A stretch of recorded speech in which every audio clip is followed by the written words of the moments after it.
Welcome back. It is Sports Central, and my name is Vlad Mutwedev Fontina, still with me for company, going nowhere, and football stories. Here we go. Let's get to talk about excitement in the world of football. I'll begin with an international friendly that took place in preparation towards the AFCON Under-20. But the Nigerian side of Flying Eagles, Under-20 side, took on their host, Ivory Coast. Ivory Coast will be hosting the Nations Cup for the Under-20 level. So Nigeria decided to play a friendly against Ivory Coast at the backyard at Felix Bognay Stadium yesterday. But the Flying Eagles are getting a victory, 2-0 victory over the Abidjan side. Utoba David, I start with you in this one. It sounds like good result for the lads. The captain of the side, Daniel Bamier, is scoring from the sports kick, and Divine Olise adding it 10 minutes to the end of the game. And they're getting that victory. Second leg happens tomorrow. Still another friendly, but good preparation for the Eagles. I must say, good preparatory, of course, games for the Flying Eagles of Nigeria. I saw yesterday's game most especially. The very fact that we had some names who apparently didn't do quite well. And I think after the game, the man coach, Ali Zubairo, came out to say that some of the names who probably maybe been out of the tournament due to injury or due to the very fact they're not performing well, and they can, of course, invite players who are applying their trade outside the shores of a country to come represent the team. And I think it's quite a good development. It's always a tradition. And I think at the moment, I'm also looking at the very fact that bulk of these players who are home-based players are doing quite well at the moment. And it also sparks question marks about the very fact that if we improve football locally, we can also, get positive results even on the continent of Africa. So good win for them yesterday. I want to see more on Friday. And of course, actually after here, they will go on a one-week break and then, of course, come back to camp, maybe to try and, of course, relieve the moment and then return back to camp in preparation for the Under-20 by April. So good win, good preparatory ground for Cote Ali Zubairo and the boys in yesterday's game. A good preparatory ground for Coach Zubairo and the boys. Looking forward to even further conversation in terms of their performances at the AFCON in particular. Let's get to talk about Nigerian Premier Football League. Yes, March Day 28 took place yesterday. Some big story for some of the biggest sides. Remo Stars being beaten, and we're talking about Enyimba Football Club pulling a draw, but interesting result. Rangers International adding up that momentum even further, beating and dispatching Sunshine Stars 3-0 at the Namdi Sigwe Stadium, the Cathedral.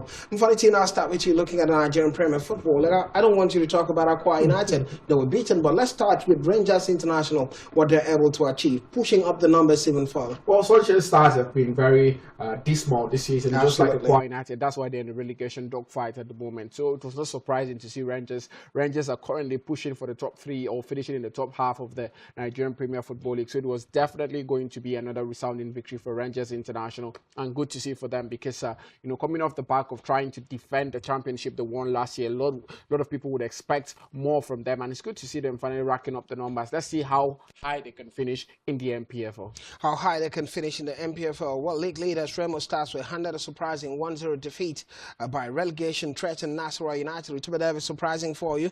Anas Youssef, always being the man, 25th minute goal he scored for the side, but Remo Stars, despite being beaten, still top of the lock. Absolutely. We're also talking about Shooting Stars not being able to get maximum 3 points. So it signals the fact that, yes, the league is becoming even more competitive. 9 points. Remo Stars are still leading the pack now, and many more matches to play as a matter of fact.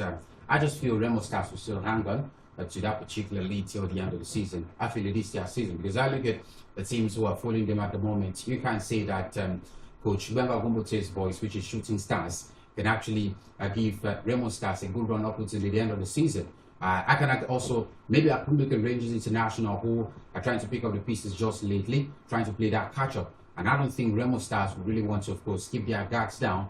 They want to get more points as much as possible up until the end of the season. So, absolutely looking forward to the top 2, 3, 4 spots, because I think those are quite realistic targets where I feel many teams are fighting to see and, of course, qualify for the continental phase by the start of next season. Well, before we get to talk about European football, I'll get to give you the results of the games that happened yesterday in the Nigerian Premier Football League. And we'll see what the table looks like in the Nigerian Premier Football League. While we're waiting to get the results and the table, and quickly, veteran superstar Rabioli also scored for Kano Pillars in the 84th minute from penalty spot, nailing Akwa United, condemning Akwa United a 1-0 loss. You see the table as it stands. Remo Remo Stars topping the table, Shooting Stars at number 2, and on and on and on. Rangers International defending champions at number 3, and Abia Warriors number 4, Rivers United number 5, and on. Let's see the results of the games that took place yesterday. In Bauchi, it was Niger Tornadoes grabbing a stalling 2-0 away victory over Lobi Stars, with Daniel Akambek scoring the 45th minute and Victor Okoro in the 66th minute, making the difference. Elsewhere, a tight contest match between Kwara United and Abia Warriors played out. A goalless draw, and a result does little to improve either side's fortune in the race. And in Owerri, Heartland Football Club and El Kanemi Warriors settled for a goalless draw, a result that keeps both sides where they ought to be, precarious position, lower half of the table. Well, 9-time champions Enyimba Football Club were held to a 1-0 draw by Shooting Stars. Sadiq Ibrahim scoring the 16th minute, an opener but for 3SC, and Ekene Awazi, a 42nd minute equalizer, giving Enyimba that draw. Is a conversation in the world of the Nigerian Premier Football League.